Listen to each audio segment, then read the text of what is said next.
ready to begin talking about Donald Trump and Jeffrey Epstein, and people are up in arms because there's one email from Jeffrey Epstein when he makes a very strong remark and very direct remark about Donald Trump, and it's this one.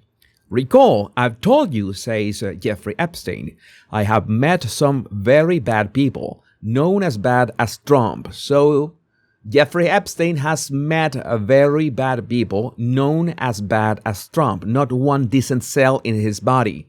Trump, he means. So yes, dangerous.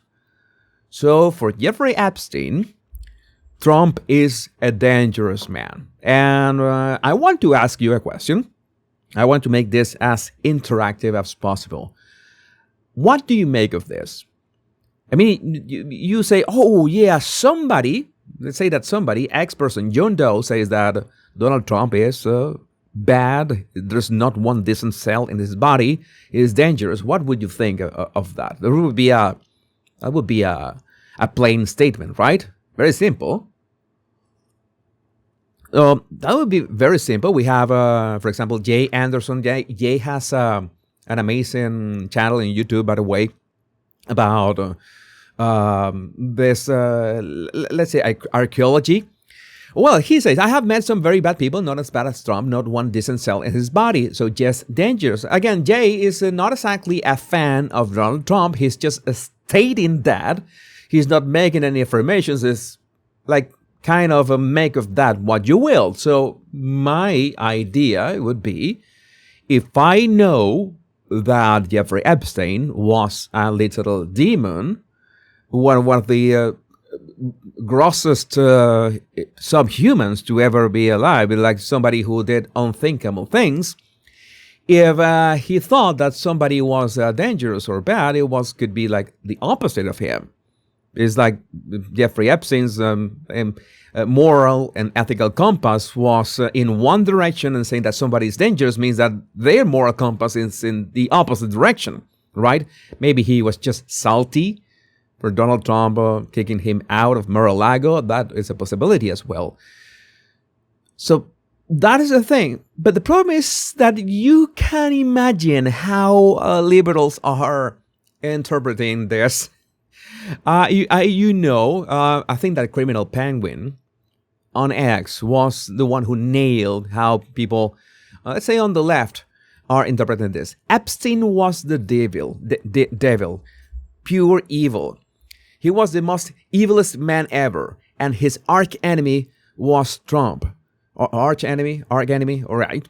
Wow, so this Trump, he must be an angel, a force of goodness, a being of pure light in the dark? No, stupid penguin, Epstein was absolutely morally correct that specific time. And no, that is not how this works. That shouldn't work this way, right?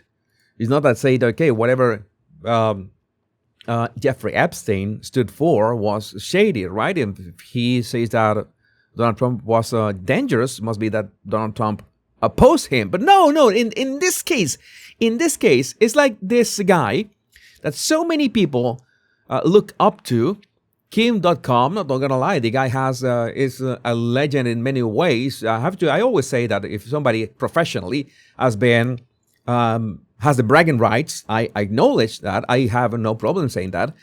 But right now he says Jeffrey Epstein wrote that Trump is the most evil person he has ever met. Let that sink in. You cannot have your cake and eat it too. Either Epstein and what he stands for and the people that he hangs out with are evil, and the people that he despises and the people that he thinks that they're dangerous are the opposite of himself, or his arguments are morally sound and valid. You cannot have it both ways. So again, I don't know how people are falling for this, don't understand this dynamic. Again, if you want to understand the way that you want, you are absolutely free to do so.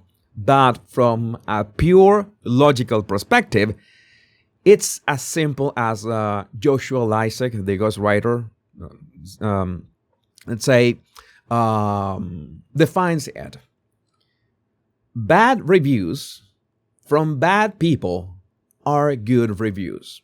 If somebody bad leaves a bad review of your book, it means that it's a good review for you.